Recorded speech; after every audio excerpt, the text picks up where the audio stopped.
Bonjour, et bien aujourd'hui on va voir comment faire sa peinture soi-même. Alors, je ne sais pas si vous êtes allé récemment acheter des peintures de qualité en magasin, mais moi quand je vois les tarifs, hier j'ai vu un bidon de peinture de 2,5 litres d'une marque connue à 58 euros les 2,5 litres. Je me dis qu'on commence à arriver dans des budgets qui sont absolument hors de portée des gens qui veulent faire des travaux régulièrement. Alors, pour préparer aujourd'hui cette recette de peinture, on va faire une peinture à la farine. Alors, quand on dit peinture à la farine, hein, c'est de la farine alimentaire. Et on va, pour faire cette peinture, également mettre des colorants, enfin un colorant. Donc, voilà ce qu'on appelle un colorant. Hein. C'est une poudre qui va permettre de colorer la peinture. On va utiliser de l'huile de lin, de l'eau. Et si on voulait faire de la peinture blanche, on pourrait en colorant utiliser par exemple du blanc de Meudon. On va préparer 1 litre de peinture pour faire le test. Hein. Donc pour faire 1 litre de peinture, il va nous falloir 100 g de farine. Pour 100 g de farine, il va nous falloir aussi 1 litre d'eau. Et on va tout simplement après mélanger l'eau, la farine en faisant chauffer. C'est une peinture qui sera cuite. On va faire chauffer de l'eau, 100 ml. Donc j'ai pris mon verre mesureur. Voilà, 100 ml. Et je vais incorporer ma farine exactement comme si je faisais une sauce blanche. Donc je fais tomber ma farine et je remue avec un fouet pour éviter d'avoir des grumeaux.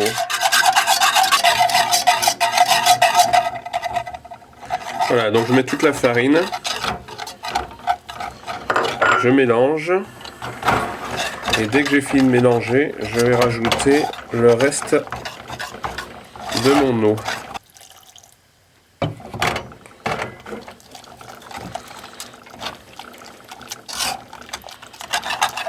Voilà, donc au bout de 10 minutes d'ébullition, on obtient une crème un peu onctueuse.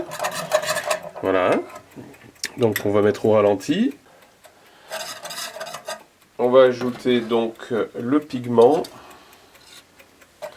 On va incorporer doucement pareil en tournant. Pour 1 litre, là j'ai mis 200 g de pigment rouge. Hein, donc on va bien y mélanger. Et après on va rajouter l'huile de lin. Donc j'ajoute mon huile de lin.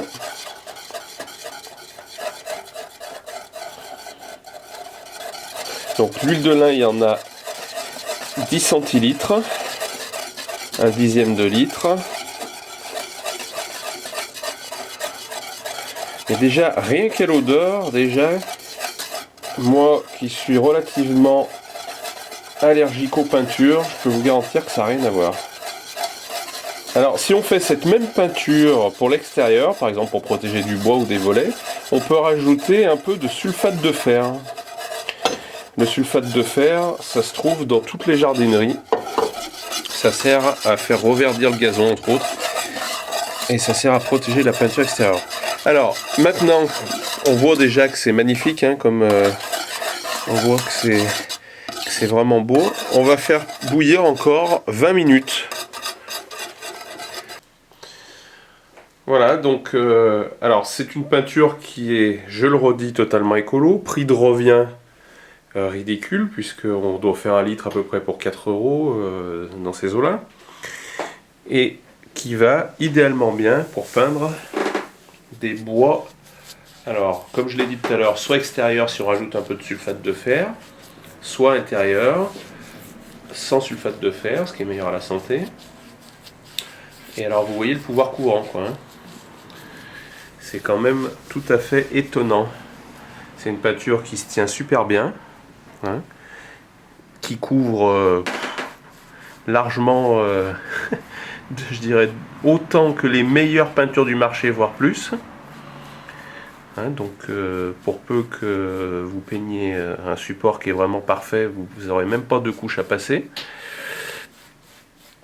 Et puis, bah, quoi dire de plus, hein, si ce n'est que bah, je vous encourage à faire vos peintures. Alors là, on a fait de la peinture rouge, mais on pourrait bien sûr choisir n'importe quel pigment pour faire une autre teinte. Et je vous indiquerai donc dans l'article sur Maison Construction les endroits où on peut trouver des bons pigments, des bonnes couleurs, ou des ocres, ou des choses comme ça. Je pense que vous allez vous faire plaisir avec de la vraie bonne peinture.